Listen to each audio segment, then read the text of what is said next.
Proyectos de obra civil. Módulo profesional. Desarrollo de proyectos de obra lineal.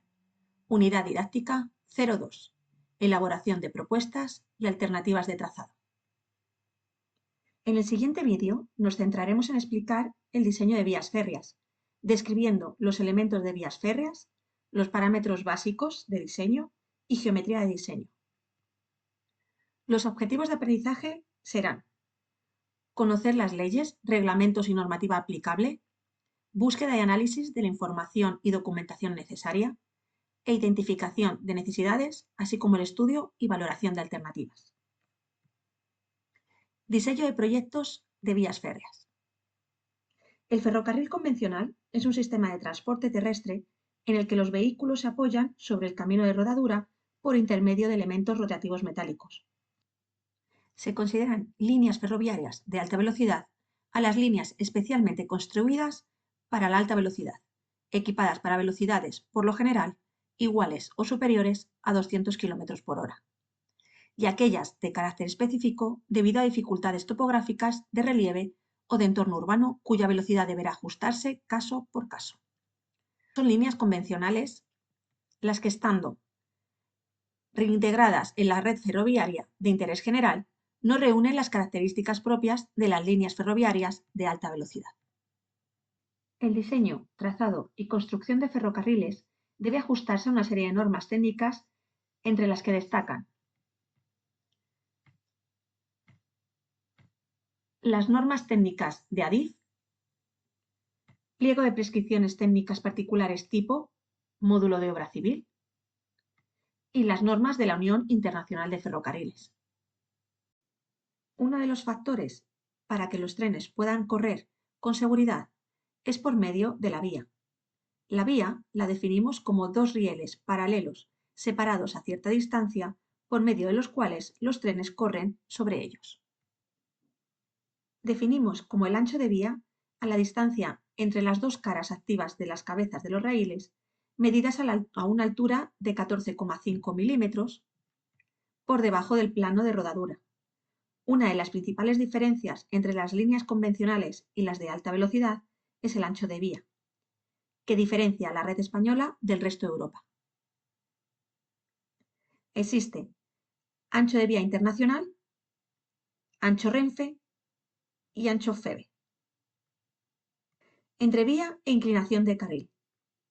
Es el espacio ocupado por una vía doble de ferrocarril, plataforma, que dependerá del ancho de vía y de la velocidad del proyecto.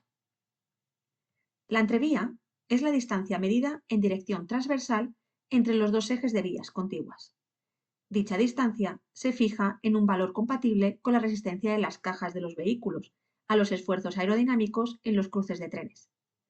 A medida que aumenta la velocidad del vehículo, aumenta la inestabilidad del mismo y son, por tanto, necesarias mayores distancias entre vías. El carril constituye el elemento principal de la vía, actuando como dispositivo de sustentación y de guiado de las ruedas de los trenes.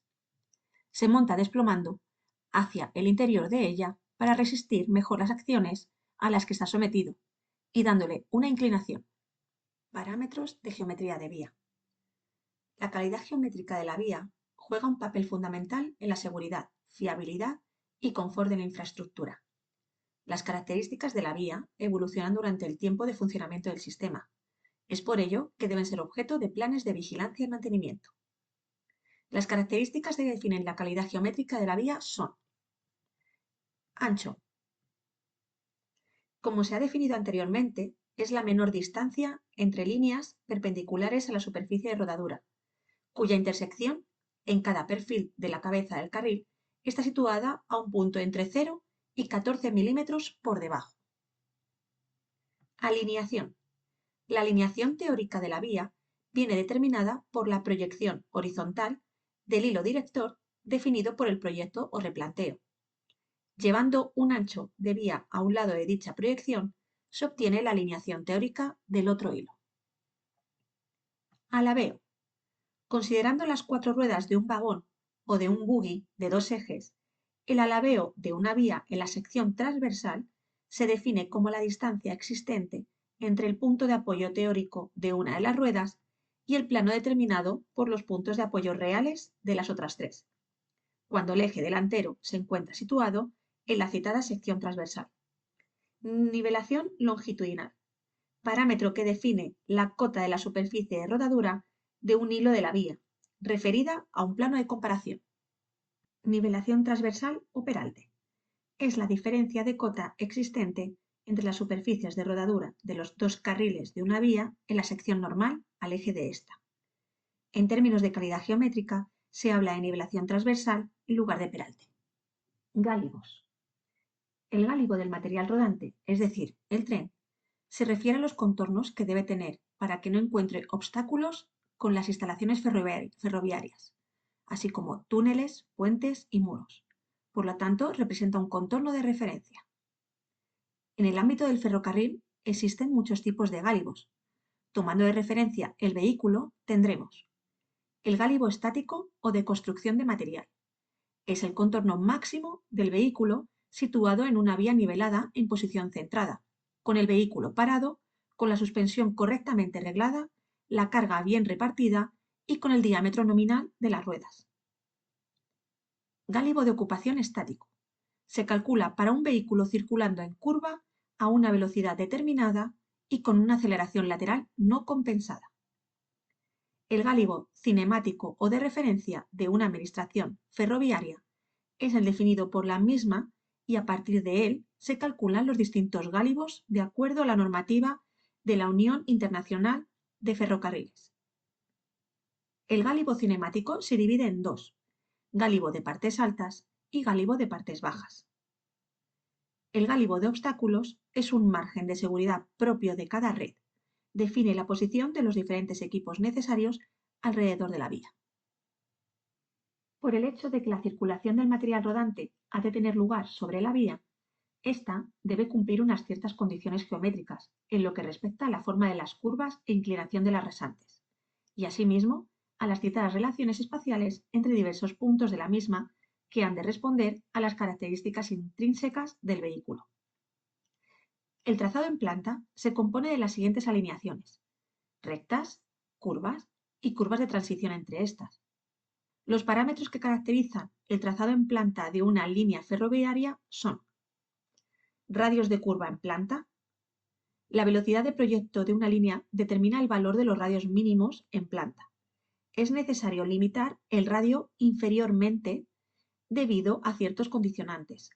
Razones de seguridad debido a las fuerzas transversales que ejerce el vehículo sobre la vía y que tienden a desplazarla. Razones de seguridad debido a la posibilidad de descarrilo o vuelco de vehículos ferroviarios. Razones de confort del viajero. Es más sensible a las fuerzas variables en sentido transversal. El radio de curva mínimo de las vías se elige de tal forma que para el peralte de la curva considerada, la insuficiencia de peralte no supere ciertos límites. Peralte. Se define el peralte como la diferencia de cota entre las superficies de rodadura de los dos carriles de una vía dentro de una misma sección normal a ella. En recta, el valor del peralte es nulo. En curva, el valor del peralte es constante e igual a un cierto valor. La curva de transición entre la recta y la curva circular permite una variación lineal del peralte a lo largo de la misma hasta alcanzar el valor del peralte en la curva circular. Transición en planta. La curva de transición en planta más adecuada es la clotoide. Este tipo de curva permite una variación lineal del peralte a lo largo de la misma, para así entrar en la curva circular con el peralte deseado. Se exige una longitud mínima de la curva de transición a partir de la siguiente condición, en la que la longitud mínima ha de ser mayor o igual a 8 o 10 veces la velocidad máxima de circulación expresada en km/h por la altura del peralte expresada en milímetros. El trazado en alzado se compone de dos elementos fundamentales: la inclinación de las rasantes y las curvas de unión entre dos rasantes diferentes. La inclinación de la rasante se caracteriza por el valor de la rampa máxima en alzado. Es, junto con el valor del radio mínimo en planta, uno de los dos parámetros más importantes en el diseño del trazado de una línea. Curvas de transición en alzado. La función de estas últimas es cambiar la pendiente de la rasante de modo gradual, sin que ocasionen aceleraciones verticales molestas para los viajeros. Las circulares son las más usuales en trazados ferroviarios. Así pues, se hablará de radios de acuerdos verticales en este caso. La sección transversal ferroviaria está constituida de arriba a abajo por los siguientes elementos. Carril, como hemos descrito anteriormente, es el dispositivo de sustentación y de guiado de las ruedas de los trenes. Traviesas, elemento constructivo necesario en toda línea ferroviaria cuya principal función consiste en sujetar ambos carriles de la vía. Estas se disponen en posición perpendicular a los carriles y se fijan a ellos mediante las llamadas juntas de sujeción. Las capas donde se asientan los elementos, las cuales actúan como soporte de la vía y son las responsables de su comportamiento en cuanto a rigidez, alineación, nivelación y drenaje, son base o banqueta de balasto, constituida por piedra machacada de gran resistencia al desgaste, con granulometría uniforme y tamaños que oscilan aproximadamente entre 20 y 60 milímetros, según el pliego de especificación 6 del anteriormente llamado Ministerio de Fomento. Subbalasto, constituido por grava arenosa de granulometría continua, compactada al 100% del peso máximo, no deformable al paso de maquinaria de obra y de baja permeabilidad, con el fin de proteger a la plataforma del agua de lluvia. Todo eso según el pliego PF7 del anteriormente llamado Ministerio de Fomento. Capa de forma de la plataforma. Es la capa superior de remate y de coronación de la explanada o superficie del terraplén o excavación. Su función principal es mejorar la capacidad portante de esta.